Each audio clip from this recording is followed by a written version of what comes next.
జూబ్లీహిల్స్ ఉప ఎన్నికను ప్రధాన రాజకీయ పార్టీలు ప్రతిష్టాత్మకంగా తీసుకున్నాయి. ఈ క్రమంలో గెలుపు ఎవరిది అన్న ఉత్కంఠ సర్వత్రా నెలకొంది.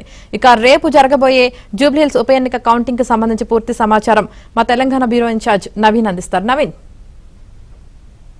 రాష్ట్రాల్లో గత నెల రోజులుగా కొనసాగుతున్నటువంటి ఉత్కంఠకు మరికొద్ది క్షణాల్లో తెరబిడబోతుంది. సో మొత్తం మీద ఒక నెల రోజుల పాటు ముఖ్యంగా జూబ్లీహిల్స్ ఉప ఎన్నిక సందర్భంగా అన్ని పార్టీలన్నీ కూడా ఇక్కడే మకాం వేశాయి.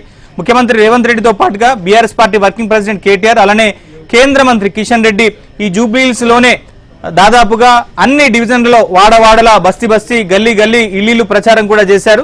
సో మొత్తం మీద ఈ ఉప ఎన్నిక తెలంగాణలో ఈ మూడు ప్రధాన పార్టీలకు చాలా ఒక కీలకమైనటువంటి ఎన్నికగా మనకు చెప్పుకోవచ్చు. సో ముఖ్యంగా ముఖ్యమంత్రి రేవంత్ రెడ్డి వ్యక్తిగత ఇమేజ్ కు మరోవైపు ఆయనకు పార్టీలో కూడా వ్యతిరేకత మొదలవుతోంది, అలానే ప్రభుత్వ వ్యతిరేకత కూడా పెద్ద ఎత్తున కొనసాగుతుందనేటువంటి ప్రచారాల నేపథ్యంలో వాటన్నింటినీ కూడా పటాపంచలు చేసే విధంగా ఈ జూబ్లీహిల్స్ ఎన్నికలో గెలిచి తీరుతామని చెప్పేసి కూడా రేవంత్ రెడ్డి చెప్తున్నారు. సో అందుకే ఈ ఎన్నికను ఆయన చాలా ప్రతిష్టాత్మకంగా తీసుకున్నారు. సో కాంగ్రెస్ పార్టీకి సంబంధించిన మంత్రులంతా కూడా 7 డివిజన్లలో వాళ్ళంతా కూడా మోహరించారు. కాంగ్రెస్ పార్టీ ఎమ్మెల్యేలంతా కూడా ఇల్లును టార్గెట్ చేస్తూ, ఆయన ఓటర్ను టార్గెట్ చేస్తూ కాంగ్రెస్ పార్టీకి సంబంధించిన నేతలంతా కూడా ప్రచారం చేశారు.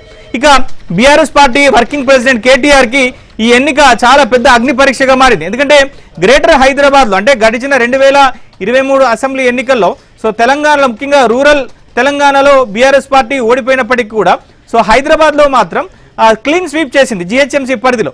అయితే 2023లో ఎన్నికలు జరిగిన తర్వాత సో ఆ పార్టీకి సంబంధించినటువంటి శాసనసభ్యురాలు కంటోన్మెంట్ ఎమ్మెల్యే లాస్య నందిత చనిపోయిన తర్వాత అక్కడ ఉప ఎన్నిక జరిగింది. సో ఆ ఉప ఎన్నికల్లో కాంగ్రెస్ పార్టీ గెలిచింది, బీఆర్ఎస్ పార్టీ సిట్టింగ్ సీట్ ని కోల్పోయింది. సో ఆ తర్వాత జరుగుతున్నటువంటి రెండవ ఉప ఎన్నిక సో ఇక్కడ కూడా కాంగ్రెస్ పార్టీ గెలిస్తే సో వచ్చే గ్రేటర్ హైదరాబాద్ ఎన్నికల్లో ఖచ్చితంగా బీఆర్ఎస్ పార్టీకి ఇబ్బందులు తప్పవనేటువంటి ఆలోచనతో ఈ ఎన్నికను కేటీఆర్ చాలా సీరియస్ గా తీసుకున్నారు. ఆ పార్టీకి సంబంధించిన 100 మంది నేతలు గడిచిన ఒక 2 నెలలుగా జూబ్లీహిల్స్ లోనే మకాం వేసి వాళ్ళంతా కూడా ప్రచారాన్ని నిర్వహించారు. సో మరోవైపు బీజేపీ పార్టీకి ముఖ్యంగా లోక్సభ సభ్యుడు కేంద్ర మంత్రి కిషన్ రెడ్డి ఆయన ప్రాతినిధ్యం వహిస్తున్నటువంటి సికింద్రాబాద్ లోక్సభ సెగ్మెంట్ లో ఉన్నటువంటి జూబ్లీహిల్స్ కు ఉప ఎన్నిక జరుగుతుంది కాబట్టి సో ఇక్కడ గెలవడం ఆయనకు చాలా కీలకం. మరోవైపు సరే గెలవకపోయినప్పటికీ కూడా ఇక్కడ మెజారిటీ ఓట్లు సాధించి డిపాజిట్ ని దక్కించుకొని ఒక గౌరవప్రదమైనటువంటి ఓట్లు సాధించుకోవడం బీజేపీకి చాలా కీలకమైనటువంటి పరీక్షగా ఈ జూబ్లీహిల్స్ ఉప ఎన్నిక మారింది. కనుక ఈ 3 పార్టీలు కూడా జూబ్లీహిల్స్ ఎన్నికను చాలా ప్రతిష్టాత్మకంగా తీసుకున్నాయి. సర్వశక్తులు ఒడ్డి ఇక్కడ పోరాడుతున్నటువంటి పరిస్థితి కనిపించింది. సో మొత్తం మీద మొన్న 11వ తారీఖున పోలింగ్ ముగిసిన సమయానికి అంటే 48.49% పోలింగ్ శాతం నమోదైంది. సో 1,94,627 ఓట్లు ఇక్కడ పోలే అంటే 4,01,000 ఓట్లుంటే సో దాంట్లో సగం అంటే 48.49% ఓట్లు పోలే.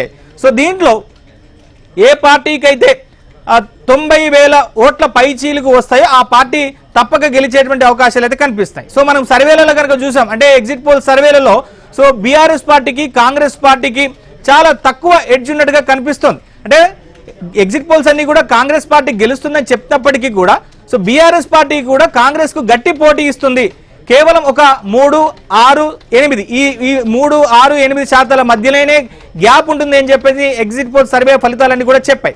సో కనుక రేపటి ఫలితం ఎగ్జిట్ పోల్స్ ఫలితాల ప్రకారం వన్ సైడ్ ఉంటుందా లేదా చివరి నిమిషంలో సైలెంట్ ఓట్ల మీద ఎన్నో హోప్స్ పెట్టుకున్నటువంటి బీఆర్ఎస్ పార్టీ ఎగ్జిట్ పోల్స్ ని తలకిందులు చేస్తూ జూబ్లీహిల్స్ గడ్డపై జెండా పాతుతుందా అనేటువంటి చూడాల్సింది. సో మొత్తం మీద కౌంటింగ్ సమయం దగ్గర పడే కొద్దీ సో ఫలితం ఎలా ఉంటుంది అనేటువంటి ఉత్కంఠ అయితే అన్ని పార్టీలో కొనసాగుతోంది. సో ముఖ్యంగా ప్రధానంగా కాంగ్రెస్ పార్టీ అయితే కొంత ధీమాతో ఉంది. సో బీఆర్ఎస్ పార్టీ కూడా కొద్దిసేపటి క్రితం హరీష్ రావు నేతృత్వంలో తెలంగాణ భవన్లో ఆ పార్టీకి సంబంధించిన కౌంటింగ్ ఏజెంట్లతో హరీష్ రావు సమావేశాన్ని నిర్వహిస్తున్నారు. ఇక బీజేపీ కార్యాలయంలో కూడా రామచందర్ ఆ పార్టీకి సంబంధించినటువంటి గ్రేటర్ హైదరాబాద్ నేతలతో కూడా సమావేశాన్ని నిర్వహిస్తున్నారు. సో రేపు జరిగేటువంటి కౌంటింగ్ ఎట్లా ఉండబోతుంది, సో ఫలితాలు ఎప్పుడు వస్తాయి, ఎన్ని ఓట్లను లెక్క పెడతారు, సో ఓవరాల్ గా ఏ డివిజన్ నుంచి మొదలవుతుంది, ఏ డివిజన్ తో కౌంటింగ్ ప్రక్రియ పూర్తవుతుంది, సో పార్టీలన్నీ కూడా ఈ పోలింగ్ శాతాన్ని అంచనా ఎట్లా వేస్తున్నాయి, సో గెలుపు ఓటంల మీద ఎవరి అంచనాలు అని తెలుసుకున్నాం.